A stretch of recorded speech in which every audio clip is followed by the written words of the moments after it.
big investment dollars that you can invest in mining projects. Are you going to take that money offshore? Well, faced with a 70% tax versus a 30% tax, we would have to consider that. But more importantly, I love this country, and I really care about whether or not people are employed here. And I am an Australian. My family's had a strong commitment to Australia for many years. My uncle fought in the 39th Battalion in the Second World War. We go right back to the First World War and believe Australia stands for a lot more. And that's why we don't like to see it being destroyed by these guys. We don't want to have a higher rate of taxation for resources than they've got in the People's Republic of China or that currently applies in Russia. Okay. And that's what the Prime Minister's done. Back in February, you said that miners threatening to leave Australia for lower tax regimes such as Brazil were just whingers. You did say that, did you, I presume? It was reported in the newspaper. I did say that.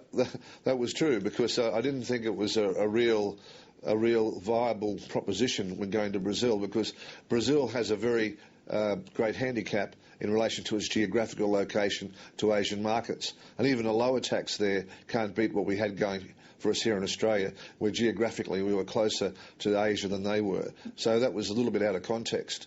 But generally speaking, well, I mean, you also had, I'll finish the context, because you also had this to say: they can go offshore, but the minerals are onshore. So I've got to ask you, did something change dramatically in 2 months? Because apparently when you said those things, you were responding specifically to stories that there was a super profit tax of 40% on the way. And it appeared, in fact it was reported, that you supported that.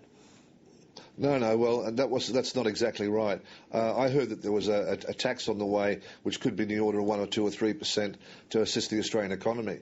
And I don't think any miner in Australia doesn't realise that we should be playing our bit and doing our bit. And we certainly do pay more tax than anyone else. You know, 18% of all Australian company tax was paid by mining companies last year.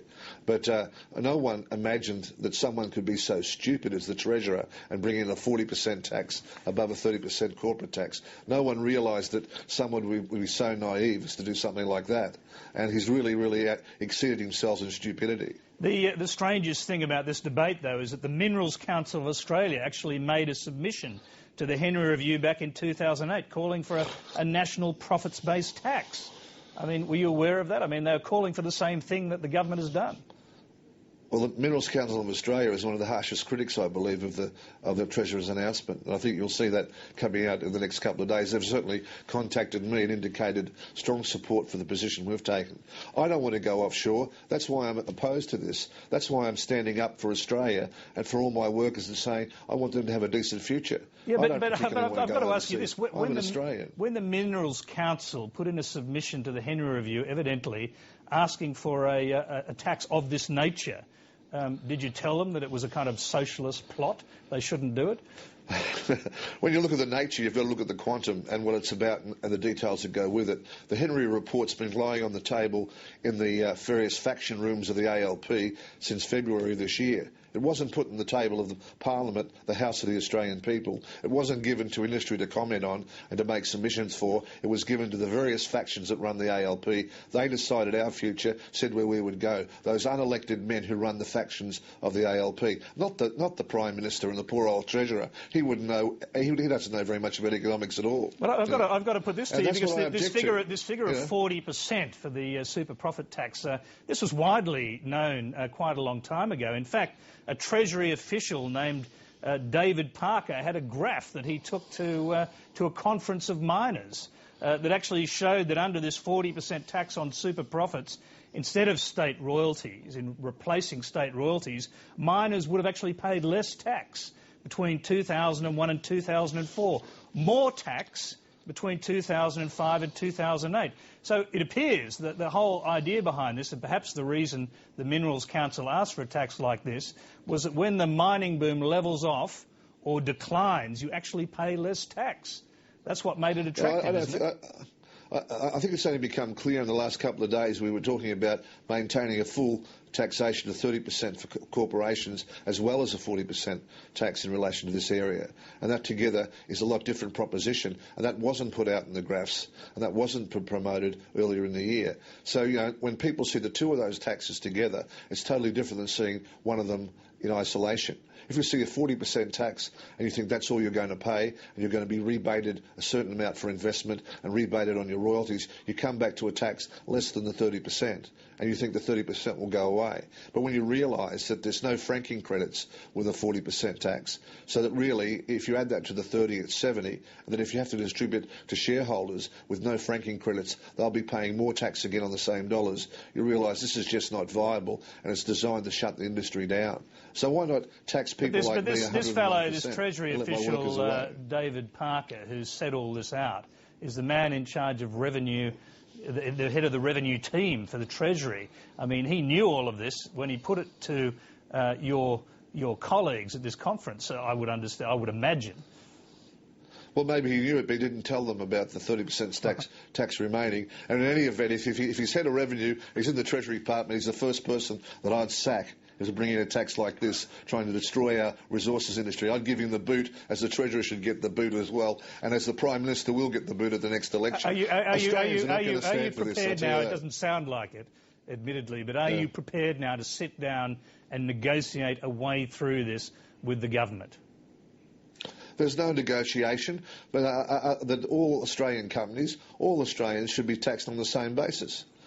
We're not a country where we don't want a fair go for everybody. And you know, certainly our industry is the most risky and more money's lost. I lost $50 million last year drilling one exploration hole, and I was happy to do it. I knew the situation and the risk I was taking. I wouldn't do it under a different or a current regime. Aussies want people to have a fair go. We want a level playing field. We don't want the thing tilted against us. We don't want everybody investing in real estate. But where's it going to stop?